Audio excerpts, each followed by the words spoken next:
Good morning, everybody. Last week, for some strange reason, it sounded like my voice was running a little too slow. I don't know what the world was going on there. Even my voice sounded like sort of a lower octave to it. I don't know if that's the recording nature of this, because I record it and then I turn, as a PowerPoint, and then I let the PowerPoint turn it into a video, and then I run it through another program. So I don't know if all of that, messed up somehow or not. Sometimes you just need to reboot your machine before you do anything. This is a sort of a basic engine stuff. Maybe we can go at this from an angle to make it interesting. There's a little dab of a test at the end. So hang on here, let's see what we can do. Using a crank to do work is old news. Everybody's done a crank from everything with Jack in the Box. I used to use a crank to start the cars and tractors and stuff. If you ever have started a Model T, you'll also know that you need to retard the timing before you get out there and start turning that crank, because if the timing is not retarded, it can kick back and break your arm, so that's a bad idea. Anyway, one way or another, turning a crank is how you use, get reciprocating motion to become rotary motion. And the force of turning a crank, it depends on the length of the crank too. You got a short crank, you can turn it really fast, but you can't turn it with a lot of power. And if you got a long crank, you can give it more torque. That's just natural physics, so look into that. We use crank for all kinds of things. Well, expanding air, which is the nitrogen mostly above a piston, connects to a crankshaft with a rod that turns the crankshaft, and you got a whole bunch of pistons, and each one of them is doing their little job. Something you might not have thought about, or you may have, or you may think I'm dumb as a brick for saying you hadn't thought about it, is that only one stroke of the piston is providing power. It's riding the momentum of the crankshaft and the power of all the other pistons, or either that or momentum. Whenever it's 3 of the 4 strokes of a 4-stroke cycle engine, that piston is basically being driven by momentum and or the power that's produced by other pistons. Over square versus under square. If an over square engine is going to have a bigger bore and a shorter stroke, you can rev that one really fast, but you don't have as much torque. Under square engine means you got a longer stroke than you do bore. And if the bore and stroke are the same, the bore and the stroke is called a square engine, like as I remember, a 350 Chevy is very close to being a square engine, 4-inch stroke and a 4-inch bore, almost that, it's like 3.8 or something odd. And even on all your other 350 engines, back in the day, some people that might remember back in the 60s and 70s, if you had a Chevy or a Pontiac or an Oldsmobile or a Buick, and they all had 350s in them, every one of those was a different engine. They didn't all have the same 350 engine in them. They totally looked different. General Motors started popping just any 350 in any GM car after a while. They even had different bolt patterns where they bolted up to the transmission in those various different lines of GM cars and all that. Anyway, I don't know how I got off on that. But an over square engine can rev faster but has less torque than an under square engine because of the length of the crank. You see, the longer the crank, the longer the stroke, the more torque you have.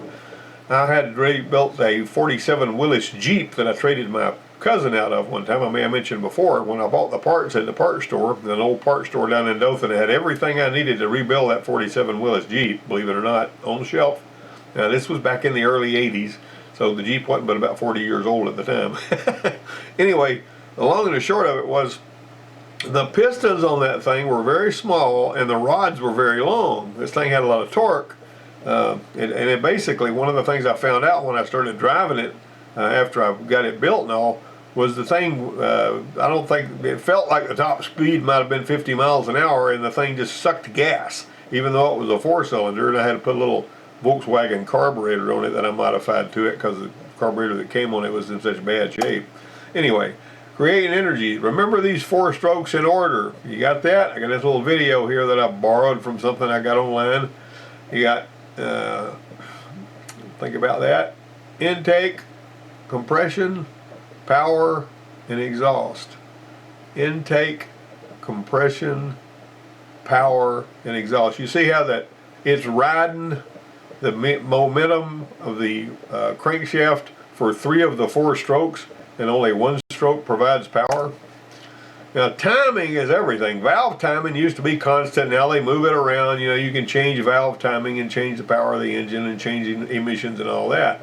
The camshafts spin at a half crankshaft speed, and I got to open the valves at the proper sequence and a proper time for the engine to breathe properly. Everybody that's ever worked on an engine very much knows that. Driving the shaft, a basic engine's got two primary shafts connected to each other directly with gears or with a belt or a chain.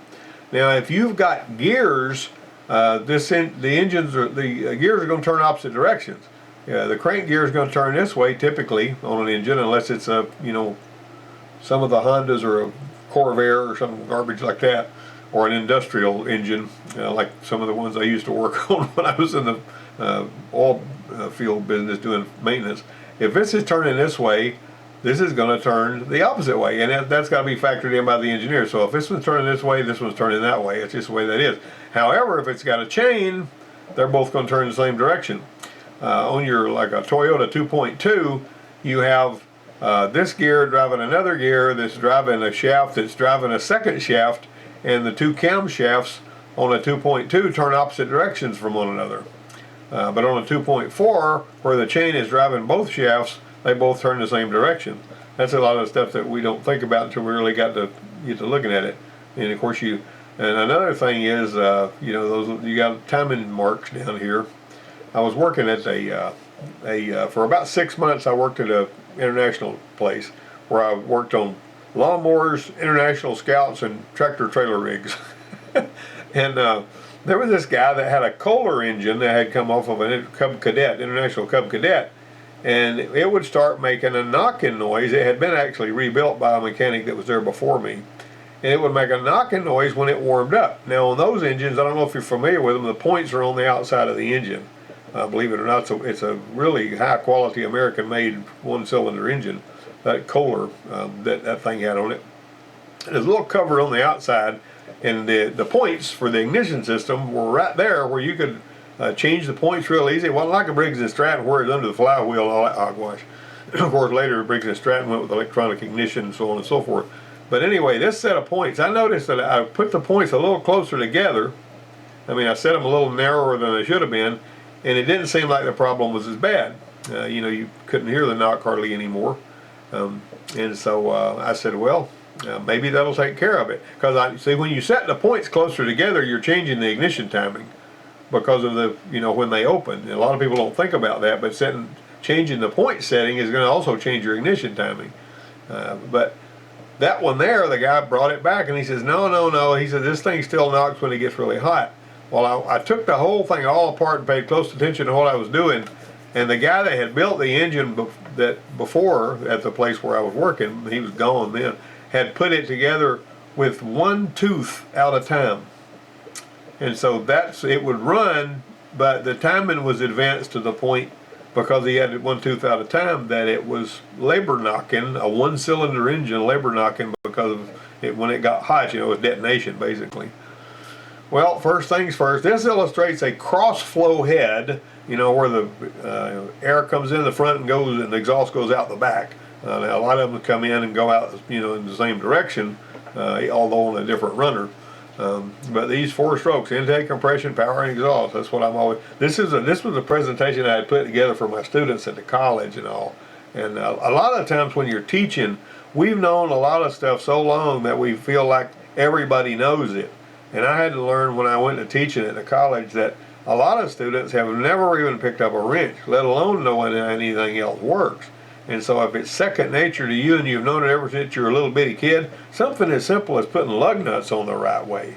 You know, I don't remember a time in my life, even when I was 4 or 5 years old, I'd seen my dad take tires off and put them back on and all that. I always knew how lug nuts went.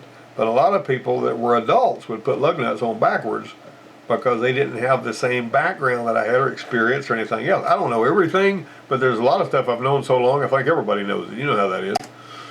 Use an atmosphere. All right, here we got the intake stroke down with the intake valve open. Atmosphere is 78% nitrogen, 21% oxygen, and the remaining 1% is a mixture of trace elements. Remember that, that's important.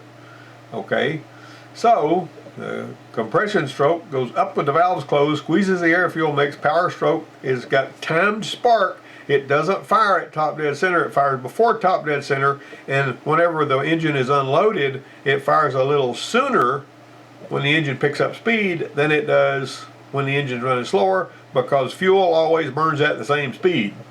So it's going to have to fire the spark sooner so that it can get the maximum effect of that burning of that fuel, which actually heats the nitrogen up that's inert, that doesn't burn, and then expanding nitrogen pushes the piston down.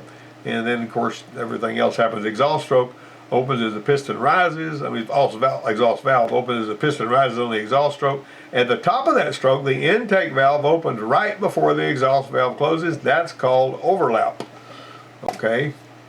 Now valve overlap is shaded gray in this little thing. If you look really carefully, you can find it in this thing I had borrowed from a Ford video. Valve overlap is when the intake valve opens right before the exhaust valve closes. As the piston is beginning its next intake stroke, that purges any remaining exhaust gas from the chamber to provide a nice pure mix for the next firing event. Now, Ford Contours, what they would do, they did away with EGR, and the way they did away with EGR was they would close the exhaust valve sooner using variable valve timing, and that left some of the exhaust mix in there, and it would do away with the oxides of nitrogen in a different way than anybody had ever thought about it before. That was in like the 1995 when they started doing that. It was, I think it was a Mazda idea that Ford had used, because Ford was joined at the hip for sort of with Mazda. Anyway, some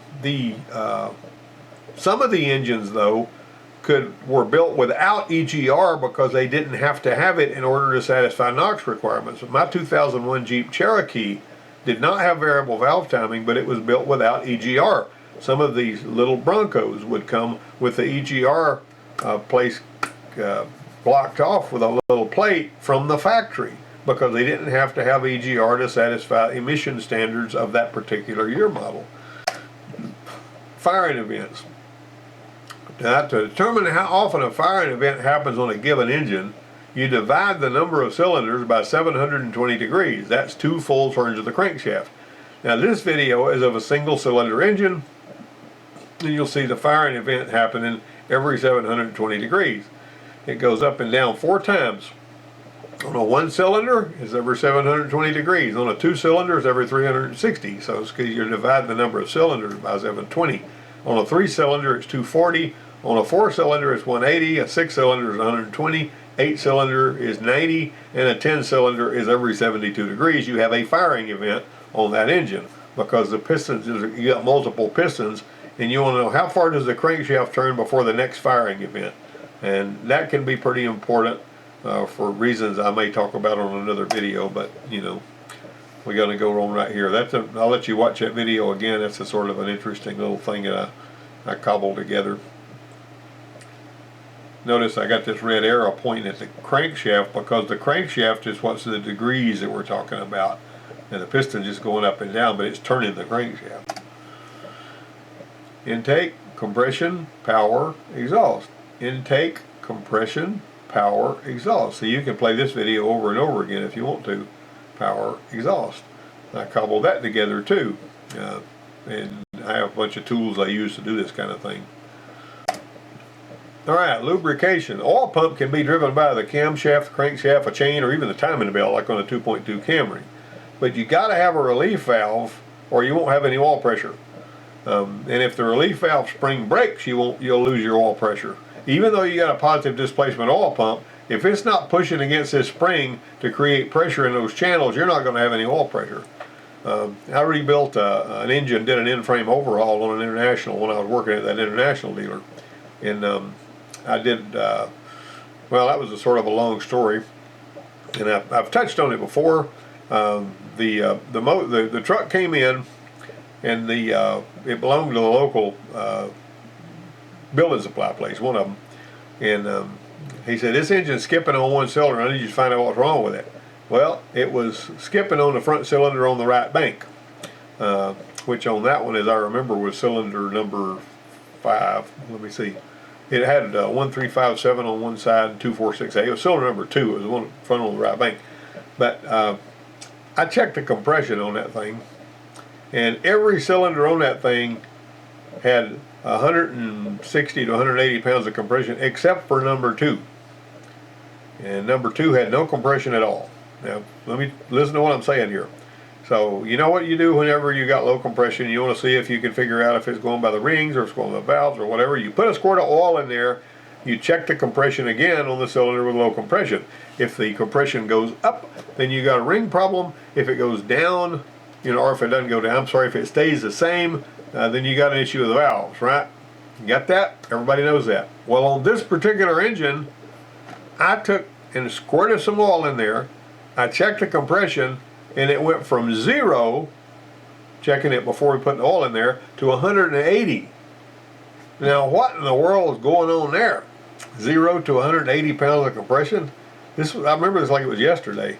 And I told them, you know, in my experience and teaching and all that kind of stuff, of course, I'd never been to school, but I just worked on vehicles because, well, I had sort of been to a GM school, but it wasn't a basic engine school. It was on computer command control back in 1981.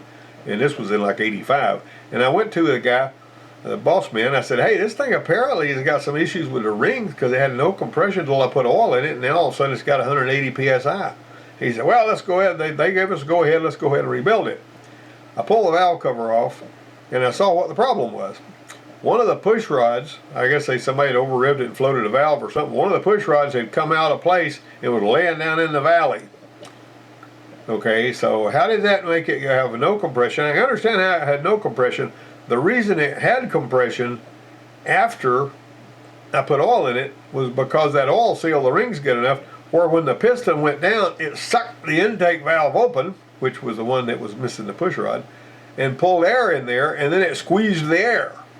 And that sounds physically impossible, but I saw this happen in real time. So I went back to the boss man and I said, hey, this thing doesn't need an engine overhaul, it just needs a push rod put back in place. And I kicked myself for not checking that before I went up there and told him what I did. But he said, well, they've already given us the okay, let's go ahead and rebuild it. And so I did an in-frame overhaul because like a dummy I'd gone up there and told the guy before I found the push rod out of place. Actually, I put the push rod back in and it didn't skip at all. So that's all it really needed. That would have been a surgical fix. But you know, when the boss talks, you got to do what the boss says. That's aggravating. But one way or another, I rebuilt this thing. You know, I'm talking about when I say rebuilt it, I put rings and bearings in it. You know how we used to throw rings and bearings in there on faith, you know, and most of the time that would work out just fine back in those days. Well, I noticed as I was running it and checking things that as it warmed up, the oil pressure would get low, which usually means there's a problem with the bearings. Now, granted, I didn't change the cam bearings, but they weren't really complaining about oil pressure before. And the oil pressure wasn't going to a dangerously low level, but I didn't like where it was. So I pulled the oil pan back off, took the oil pump apart. It looked just fine, but as I checked the relief valve in the oil pump, that's where it was. It's not always in the oil pump. Sometimes it'll be in somewhere else in that circuit. But I pulled that out and I said, well, that spring seems like it's mighty weak, like that relief valve's not doing its job. And so I took that little pin out and I put 3 little washers that were just the right diameter, fairly thick, to tighten that spring up. And when I did that, and I put that oil pump back on there, the oil pressure was always 60 psi all the time. So just replacing, I mean, you know, if that spring breaks or gets weak, you're going to have low oil pressure because of that relief valve thing. I hope I didn't take too long on that story. Let me move on to the next slide. All right, cooling. When the thermostat is closed, the coolant flows directly to and through the heater core rather than radiator on most vehicles. Some of them will have a heater control valve that actually closes so that it bypasses the heater core and it's still able to carry coolant, you know, through the heater control valve and back to the engine. And it will only let heater go to the heater core when you open it up. That's one of the ones you got a heater control valve with 4 pipes on it. That's what typically they'll be vacuum operated most of the time. Well, anyway, when the thermostat's closed, the coolant flows to and through the heater core, but when it opens, it goes through the radiator, and the thermostat, the temperature you see stamped on the thermostat is when the thermostat will begin to open. And so it's not when it's fully open, it's when it starts to open. And the thermostat's going to cycle back and forth as it's maintaining the temperature of the engine. This is a little 3D thing that I actually colored. You know, it seemed like I got this out of a Dodge shop manual or something. But anyway, you might find that interesting. This is on one of those that's got the little radiator cap I'm always talking about, that whenever it pushes into the surge tank, and the surge tank, the degas bottle, some people might call it, and then whenever the coolant contracts, it opens that little valve in the cap that's in the center of the cap, and it draws the coolant back out of here. And what I used to do is take one of those radiator caps and just fix it so it was only stopped up around the top as a tool, and then I would fill it up as much as I could with coolant, put coolant in here, crank it up, and believe it or not, it would push the air out, and then it would pull coolant back in there, and you keep going until the coolant in here is really good and hot. And what winds up happening there is you don't have any pressure in the cooling system, so it doesn't puke all over the floor when you take the cap back off, because you got a cap that didn't let it build pressure, but you did let it get rid of its air. And that's a cool little tool. You just take the top of the cap, get that spring and all that other junk off, so the only place it's sealing is around the top of the radiator neck. I don't know if anybody else has done that ever, unless I told them to do it. I don't even like those big funnels you put on the top of the thing, you know, that's supposed to, I mean, I don't know who came up with that idea, but it's a whole lot easier to build yourself a cap for a tool. And again, the best part about that is, once this thing is warm and it's circulating and all, you can take that cap off without any fear of pressure squirting all over the place and getting all over you, or getting all over the floor. You know, these things like to puke all over the floor and they make a big mess, you know. If you do it right, you don't have to deal with that. Alright, fuel delivery. If you look at that little video there, you can see that fuel squirting in there when the intake valve's closed. Direct injection engines not only can squirt it in there when they want to, they can squirt it in there any way they want to, and that makes it more, you know, you get a little more power that way. It shoots it straight in there. It's not behind the valve.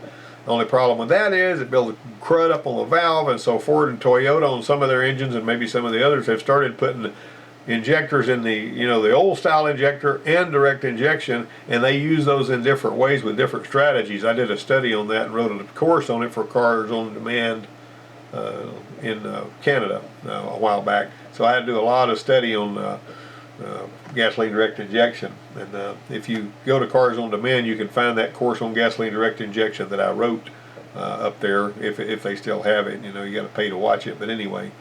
But you see, you got the fuel pump going through a fuel filter to the injectors. You got a fuel pressure regulator that keeps the fuel at the pressure it's supposed to be, and it'll typically have a vacuum line connected to it. And what they're wanting to do whenever they got the intake manifold vacuum, when you got good manifold vacuum, the pressure is lower, because engineers had the idea that, well, the pressure needs to always be constant at the injectors. And so what we're going to do is we're going to let the pressure go up when there's low manifold pressure, you know, the fuel pressure, and let it drop at 10 pounds whenever you got 20 inches or 18 inches of vacuum in there, or whatever. That wasn't really a big deal. You can pull the vacuum line off of a fuel pressure regulator and drive it like that, and it won't really matter. But anyway, let's see, here we got on these other ones, you got this fuel pump control module on most vehicles now. It's basically operated by the PCM, reading the fuel rail pressure sensor and operating the fuel pump in the tank. But there are a lot of the returnless systems that have a regulator in the tank that's built onto the pump. A lot of your Cadillacs are like that. Honda cars, even the Honda gasoline direct injection vehicles, don't have a PCM controlled low pressure fuel pump in the tank. It puts up about 80 psi, but it's regulated in the tank. Those Honda cars that have GDI, which is pretty sharp, really. Honda usually likes to keep things simple, you know, and kudos to Honda for that. But anyway, on some of your this returnless fuel system's been around ever since the early 90s on a lot of Chrysler products. Now there are some different rules when you're troubleshooting those. I had a van I worked on one time that had a returnless fuel system on a Dodge van, and you know, of course your engine's in there sort of tilted a little bit because it's rear wheel drive and all. That thing was misfiring on cylinder number 1, and I fought with that darn thing for probably 3 hours before I realized that the fuel pump was cavitating. It was sending air to the fuel rail, and the highest place on that fuel rail was the fuel rail area in serial number 1. There was always air at cylinder number 1. But whenever I figured out that there was cavitating, the fuel pump was cavitating, I put another fuel pump on there. All that went away. You know, and one of the ways I found out about that, it seems to me like, what did I do? I did something to determine that air was at that injector, And I didn't, I mean, it was basically something I had to infer from other deals and all. But one way or another, I might have looked at the spark plug and saw that it was a lot whiter and leaner, you know, been running a lot leaner or something, and the injector was still good. Anyway, I found out that's what the problem was, and that was the point. I also saw a 95 Continental that had a returnless fuel system on a V8 that was in there sideways, and that thing had a walking skip that was following the firing order. Now I wouldn't have been able to tell that. It was a little bit of a rough idle. It would come and go. Somebody had bought that thing new at the Lincoln place, and they had traded it in at 15,000 miles because they didn't like that sort of a rough idle that it would have. Usually that thing, you set a glass of water on it, wouldn't make a ripple. But this one here will sometimes have a rough idle. Well, our dispatcher bought it with 15,000 miles, and he told me this thing idles a little rough sometimes. I had the surface bay diagnostic system connected to it, looking at power balance, because we had that then, even back then on surface bay diagnostic system. And I noticed it had a skip that would follow the firing order: 1, 3, 7, 2, 6, 5, 4, 8, and then it would start over. It's the weirdest thing I've ever saw. I call the Ford hotline. They say, "Well, I don't know. Maybe the cam sensor's bad." They were just totally lost. And now when I looked at the fuel gauge, which you had a fuel tap on there, plus you also had on the scan tool, or the SPDS, you actually could look at the fuel pressure because it was a returnless fuel system. It had a fuel rail pressure sensor. See, that thing was cavitating, the fuel pump was, and it was sending air up there, and because it sent the air up there and the engine was sitting perfectly level, it was shooting air through there and following that firing order like that. And I noticed that because I looked at the gauge, the fuel pressure gauge, and it was doing a lot of bouncing that they don't usually do. But you know, it was dampened enough at this fuel rail pressure sensor that the engine controller couldn't see that. That was causing this rough idle, and it would come and go. It wasn't always like that. But anyway, I put a fuel pump in that one and fixed that, and boy, that was a tricky deal. All right, on your ignition system, you know, the old oil-filled coils. You know, Chrysler kept oil-filled coils for years, even after they went to electronic ignition. General Motors went with an E-core coil whenever they put that coil in the middle of the distributor cap, or, you know, they had this, it was a potted coil, you know, that instead of having oil in it. If you ever, this is really poisonous stuff, but if you ever grind the coil, one of these old coils, let the oil drain out of it, you know, it's some ugly black oil that comes out of that thing, but it's oil filled. However, on the Duraspark, or like if you got an engine that somebody leaves the key on and this gets really hot because the points happen to be closed, or if you've got a Ford Duraspark system and you leave the key on, it's a dead short at this coil on a Ford Duraspark whenever the key is switched on. Regardless of where the reluctor is, you got a dead short coming out of that ignition module. Yeah, I've seen people leave them on or accidentally or whatever, and it ruins the coil and it makes it where it doesn't run right. So anyway, you got a primary and a secondary. This one saturates, you know, is saturated by the primary, and then the secondary is saturated with a lot more windings.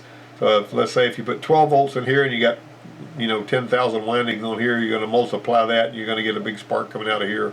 And it goes through here. It's sorted out by the rotor that spins around, and it sends it out to the spark plug. When you turn the distributor, you're changing when the point's open or when the reluctor passes the you know, pickup coil. So that's why you change the timing. If it's got a cam sensor in the distributor and a crank sensor that's telling when to fire, you cannot change the timing by moving the distributor. Now if you turn the distributor, you're going to get the rotor alignment out of kilter, and then you're going to have, whenever the timing's, you're floating at like you know, 50 miles an hour, and you're just barely holding throttle to hold the speed, and the timing is advanced really, you know, up to 50, 60 degrees before top dead center because of the speed of the engine. It's going to jump and hit the post behind it, and it's going to make it buck and jump and all that kind of stuff. I don't know how many times I've seen that kind of thing. So you have to set the distributor so that that spark is happening in the right window. You see, it's got to be happening right here is going to be your firing post, and you basically want it so that no matter where the timing is, it's going to always jump to the right post instead of jumping back to the wrong post when the time is advanced. That's kind of complicated. I hope I didn't get too deep into that. Engine control module PCM modifies ignition time, and that was a thing where you'd have the like on your older GM vehicles, you know, you had that little brown wire with a black stripe that was either out there under the hood on the in front of the passenger side or under the glove box. You'd have to unplug that and set the timing, and it would always throw a code 42. Now on the Ford, you had to pull a spark output connector, that little plug that you pulled out of there, and that gets the engine control out of the loop whenever you're setting the timing. So you pull that, set the timing where it's supposed to be. Some of the GMs set on 0, believe it or not. On the Ford, you set it on 10 degrees every single time, just pretty much. Plug that thing in. Now your PCM's jacking around with your timing again. Well, they changed this. Ignition control moved to PCM. Now, what I was just talking about was still talking about distributor ignition, and I'm sorry about that because this illustration shows coil pack ignition, right? Now, for another little side story, I had a Ford Explorer that had this kind of ignition on it, where the PCM was firing this coil pack, or firing the Ford coil pack, and that doggone thing was acting like a rev limiter when it hit about 3,500, 4,000 RPM. It was blah, blah, blah, blah, blah, blah, and I determined that it was the spark control that was causing this. I mean, the coils weren't firing right. And so I said, doggone it, what in the world is going on here? So to bypass all the other wire harnesses, you know, the coil wasn't the problem, it was the way the PCM was firing the coil.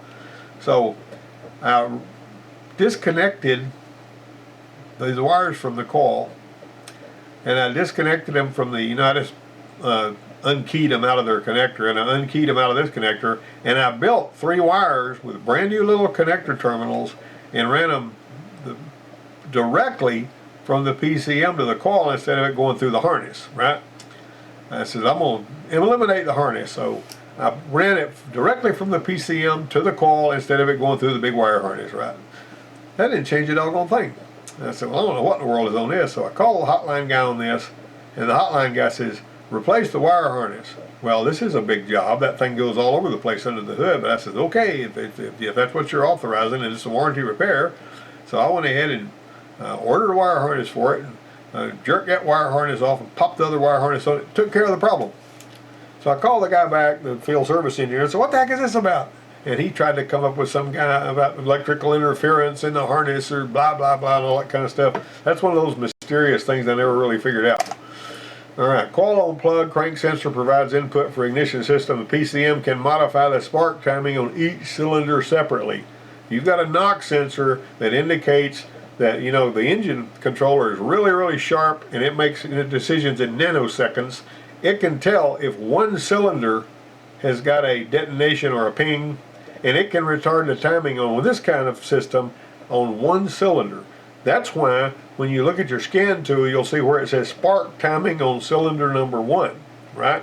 So because it's got so much more control over the spark timing of each separate cylinder, and it thinks so fast, then that really makes things a little bit better. Now, a lot of issues are, you know, you'll have all kinds of problems with coil on plug that you didn't have with anything else, but that's okay because coil on plug I think is really a good deal. I do like coil pack, and I go all the way back to the distributor days. The funny thing about these distributors, I learned when I was working at a gas station in the mid-70s.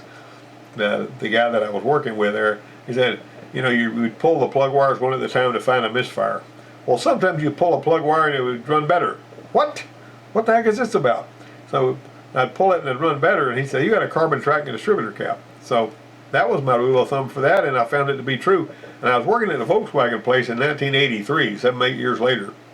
And this seasoned mechanic that had been there a long time was working on a vehicle, and he was pulling the plug wires, and it would run better when he pulled it off. He said, what does that mean? I said, it means you got a carbon track and distributor cap. He didn't know that. And he was a seasoned dealership technician, but he'd never seen it.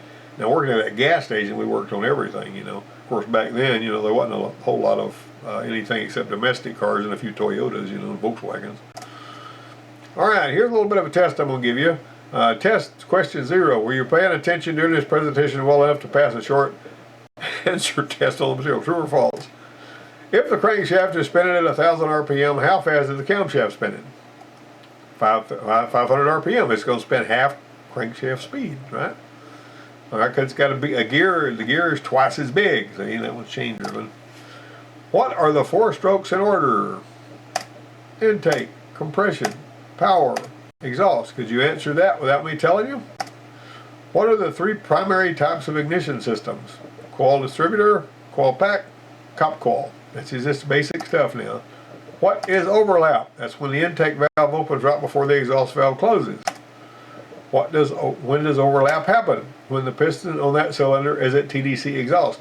See, you can actually you can find the companion cylinder to the number one cylinder if you got the valve cover off.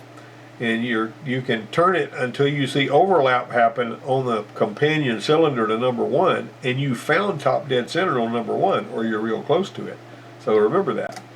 During which two strokes are both or all of the valves closed? Compression and power is the answer to that one. An over square engine has less torque than an under square engine. So an over square engine is basically revs up really fast, but it doesn't have as much torque because it's got a shorter crank. What are the two primary gases that make up Earth's atmosphere? Nitrogen and oxygen. So 78% nitrogen, 21% oxygen, and CO2 is measured in parts per million, which is not even a big deal. They always try to act like it's a big deal, but it's not. Where does the water pump send the coolant when the engine is first started and the thermostat is closed? It sends it to the heater core. An engine has a firing event every 144 degrees. How many cylinders does this engine have? Ding, ding, ding, ding, ding. You need a lifeline? How many cylinders? 144 degrees. You'd have to do some math there, but that's a 5-cylinder, right? And there's 5-cylinder engines out there, so be aware of that. That's the end of this. We've been here 36 minutes, almost 37. I hope that you guys lasted to the end. I really appreciate you coming around and listening. Send me some comments, share the video, do what you can to help me out with this thing, and I'll see you guys next week.